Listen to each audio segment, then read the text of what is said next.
Welcome to the deep dive. Today, we're on a critical mission, really. Sharpening your internal edge. We're looking at that, well, incredibly sophisticated intelligence asset. You have your intuition. Right.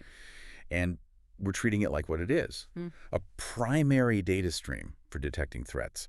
This is really the core of the gray matter ops principle. Train the mind. Win the fight. Exactly. We're moving past the idea that instinct is some, fuzzy, mystical thing. It's not. It's a core tactical mechanism. And our source today is Gavin de Becker's vital work, The Gift of Fear.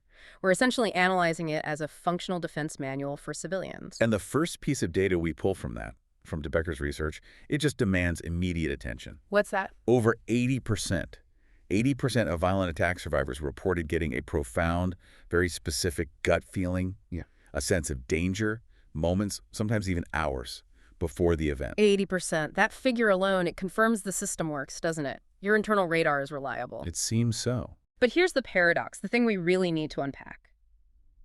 If that warning system is so reliable, why do people still end up as victims? That's the question. Well, the research shows, and survivors often admit this later, they consciously overrode that feeling. They silenced their own internal alarm. Why, though? Why would they do that? Usually because they feared the social fallout. Seeming rude or paranoid or just overreacting, making a scene. And that right there is where we need a tactical reframe. Fear isn't weakness. Not true fear, anyway. When it hits you as that pure, instantaneous warning signal, that's a highly sophisticated, evolved, life-saving alarm. It's designed specifically to drive action. Absolutely. And shifting your perspective to see it that way. That's what we call operating left of bang. Acting before it happens. Exactly. Acting decisively on that intuitive signal before the threat fully forms. It's just critical for anyone listening, to grasp this. Instinct is tactical data, hardwired survival programming, refined over, millennia. So the first step. Learn to trust that data stream, implicitly. Okay, let's unpack trust. Let's use a real-world example from the sources. Think about the woman entering that parking garage. Poorly hit. Okay. No obvious danger cues, no sounds, nobody visible right there. But she gets this sudden, absolute sensory spike. Something is profoundly wrong, like a cold shot of pure warning. Just a feeling. It's just a feeling, but incredibly strong. Based purely on that signal, she immediately hits reverse, aborts her plan, backs out. And that feeling was actionable intelligence, because later, security footage confirmed it. Confirmed to what? There was a threat concealed nearby, waiting, right near where she was headed. She avoided the whole thing simply because she honored the signal. She didn't wait around for external proof. Her internal system was the proof. But, and this is a big but, isn't it? To hear that pure signal, you've got to filter out the noise. Yes, absolutely critical. We have to make that vital distinction de Becker talks about. True fear versus just anxiety. Because if you're living in that state of constant low-grade worry, your system gets overwhelmed. It might ignore the real alarm when it sounds. That's it, exactly. True fear is immediate. It's a direct response to a danger that is present, right here, right now. It demands action. And anxiety. Anxiety is different. It's worry about something potential, something in the future. It's basically predictive fantasy, useless worry that just burns up your mental energy and slows your reaction time. So the need for clarity here is actually tactical. You have to consciously, systematically recognize and dismiss that useless worry, the anxiety. Filter it out. So you can clearly, sharply hear that life-saving signal of true present fear. That's operating with a red dot mindset, isn't it? Filtering noise, focusing only on the actionable threat. Precisely. And to help with that filtering, to help you act before the threat forms, we need to decode what are called pre-incident indicators. P.I.Ns. P.I.N.S. But okay, what are those? They're the subtle, often missed behavioral cues that attackers use. They're not just sizing you up, they're actively testing your boundaries, gauging vulnerability, trying to manipulate the situation into one they control. Okay, give us an example. P.I.N. number 1. P.I.N. number 1 is forced teaming. This is a direct strategic violation of what we call the gray line. The gray line being that sort of invisible boundary, the comfortable distance between strangers. Exactly.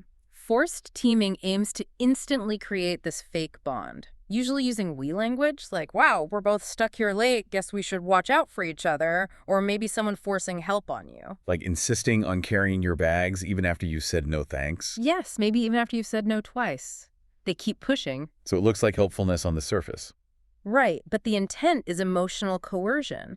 They're manufacturing a sense of obligation in you, making you feel like you owe them something.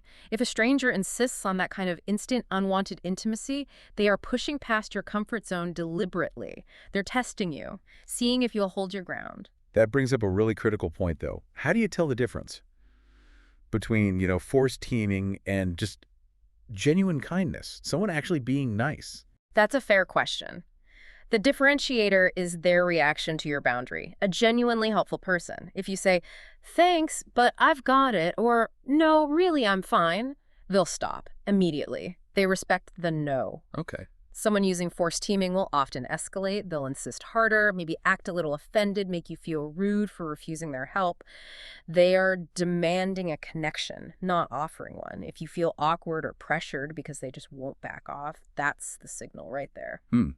That makes sense. Okay. And it leads right into the next one, doesn't it? P.I.N. 2.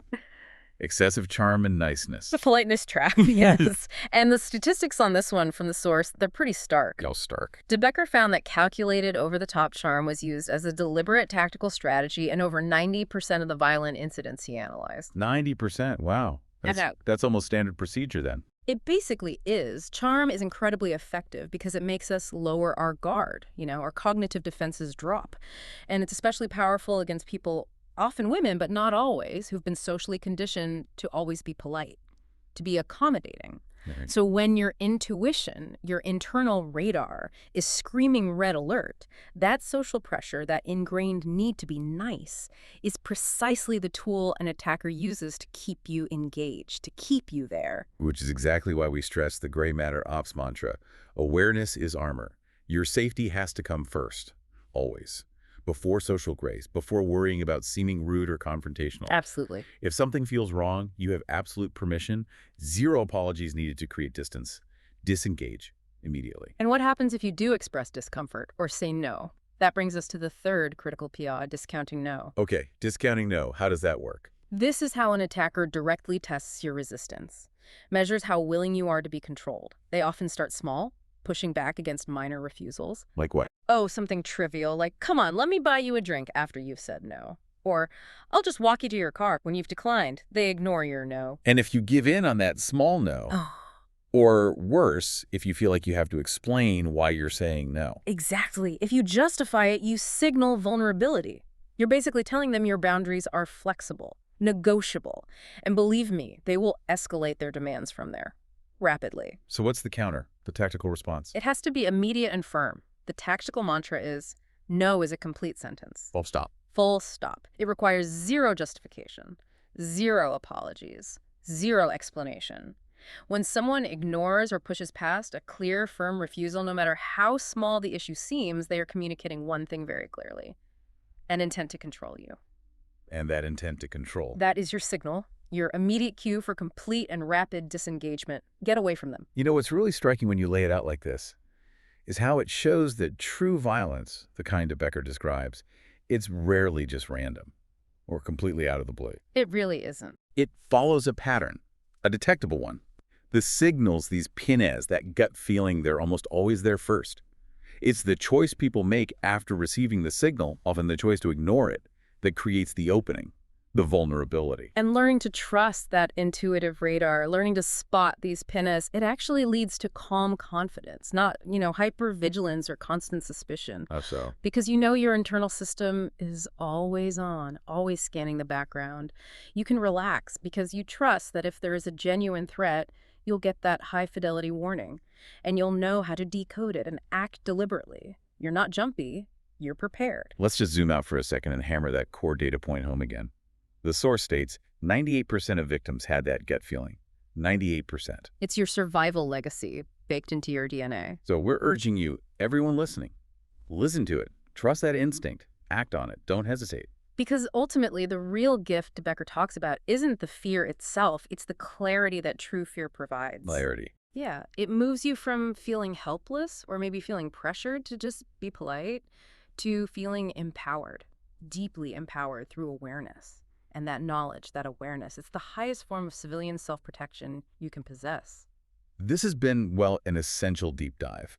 applying the gray matter ops approach to instinct, to threat detection, really focusing on that red dot mindset of proactive awareness. Thank you for joining us as we guided you through these really vital concepts. Stay sharp, stay deliberate. And just to be clear, this deep dive was inspired by Gavin de Becker's landmark book, The Gift of Fear, and interpreted through the Gray Matter Ops Civilian Readiness Framework. Remember, fear isn't weakness, it's data. Trust it, decode it, and act before the threat forms. Awareness is armor. Trust your intuition as your first line of defense.